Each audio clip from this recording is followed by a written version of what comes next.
You are drowning in information, yet you are starving for truth. Look at your bookshelves.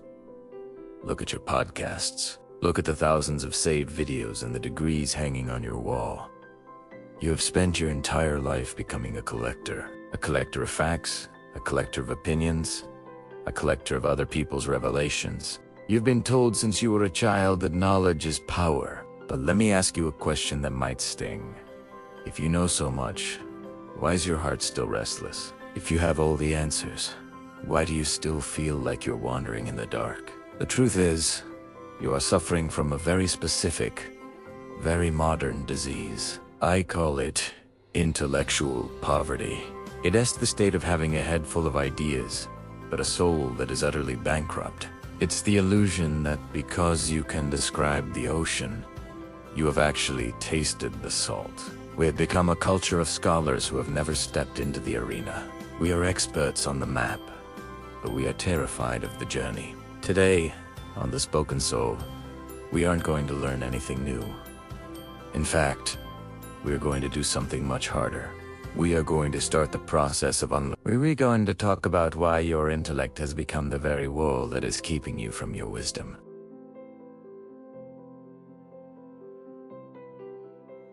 There is a massive difference between knowing and realization.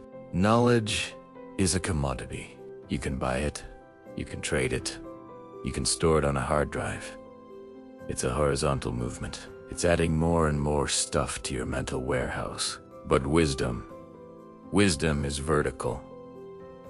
It doesn't add, it penetrates. Wisdom is the realization that comes when the noise of the mind finally stops. The great mystic poet, Rumi, a man who was a high-level academic, a teacher of law, and a master of texts before he ever became a poet, once realized that his massive library was nothing more than a pile of dry wood. Legend says he met a wandering sage who threw his precious books into a fountain. When Rumi pulled them out, they were dry. The sage told him, "This is something you cannot find in books." In that moment, Rumi realized that his intellectual brilliance was actually his greatest obstacle.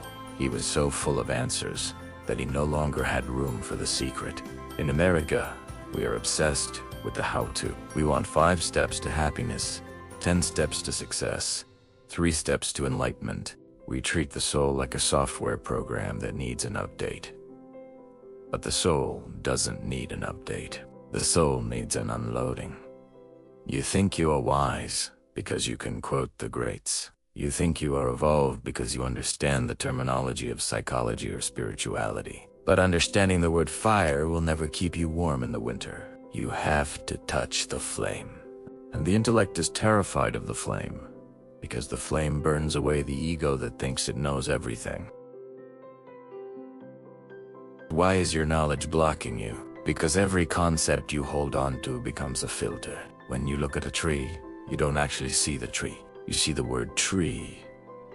You see the category of oak or maple. You see lumber or shade.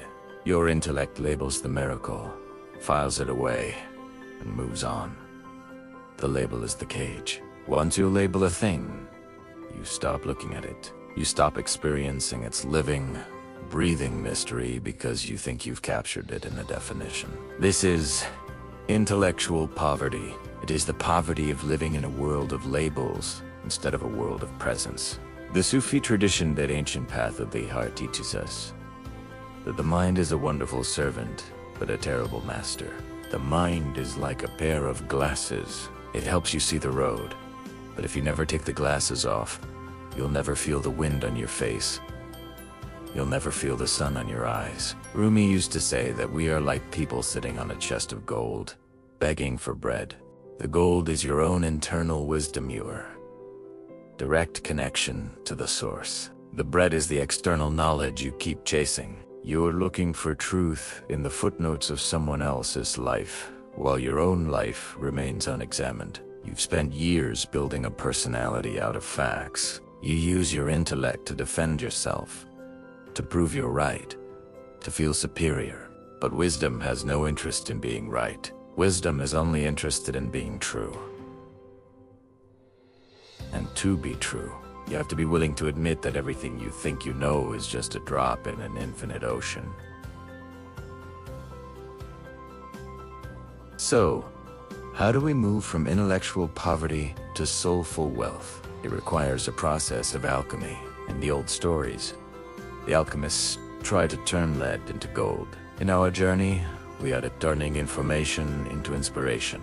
We are turning concepts into presence. This is the path of the heart. It doesn't require more reading. It requires more listening. The intellect is loud. It's always talking, always analyzing, always judging. But the heart speaks in a different language. Language of silence. Rumi once said silence is the language of the divine. All else is a poor translation. If you want to access your wisdom, you have to be willing to enter the void. You have to be willing to sit in a room and not figure anything out. You have to be willing to let go of the expert. You've spent so many years building. In the US, we are terrified of not knowing. We think I don't know is a sign of weakness. But in the realm of the spirit, I don't know is the only honest starting point. It is the open door. When you finally admit that your intellect has reached its limit, that is when the wisdom of the heart begins to speak. Imagine you are a house. For years, you've been stuffing this house with furniture, books, paintings, and clutter. You can barely move. You can't even see the windows. You think you're rich because the house is full, but you are actually poor because you have no space to breathe. Wisdom is the act of throwing the furniture out. It's clearing the room so that the light can finally hit the floor. Let's get practical. How do you, as a mature, thinking person, start to dismantle your intellectual poverty? 1. Practice non-labeling. Spend 10 minutes a day looking at the world without using words. Look at your partner. Look at your dog. Look at the sky, and refuse to name them. Don't analyze their behavior. Don't recall their history. Just witness them. When you drop the labels, the miracle returns. 2. Seek experience over theory. If you've been reading about meditation, stop reading and sit for 30 minutes. If you've been reading about forgiveness, go call the person you resent. Information is a distraction from the work. 1 ounce of practice is worth 1,000 tons of theory. 3. Embrace the mystery. Stop trying to solve your life as if it's a math problem. Your life is not a problem to be solved. It is a mystery to be lived. Learn to be comfortable with the unanswered. As Rumi talk, the beauty is in the bewilderment. When you are bewildered, the ego loses its grip, and the soul takes the lead. 4. The fool's wisdom. Be willing to be the fool. Be willing to be wrong. Be willing to look at your most cherished beliefs and ask, what if I am completely mistaken? This creates intellectual humility, which is the only soil in which wisdom can grow. The return to the source. My friends, the journey from the head to the heart is only 18 inches, but it is the longest journey you will ever take. You have been a scholar of the world for long enough. It is time to become a student of the soul. You have collected enough knowledge to fill 100 lifetimes. Now, it is time to set that burden down. Don't be afraid of the empty space. Don't be afraid of the silence. That silence is not an absence. It is a presence. It is the voice of the divine, waiting for you to stop talking, so it can finally remind you who you really are. Rumi said it best. Sell your cleverness and buy bewilderment. Cleverness is mere opinion.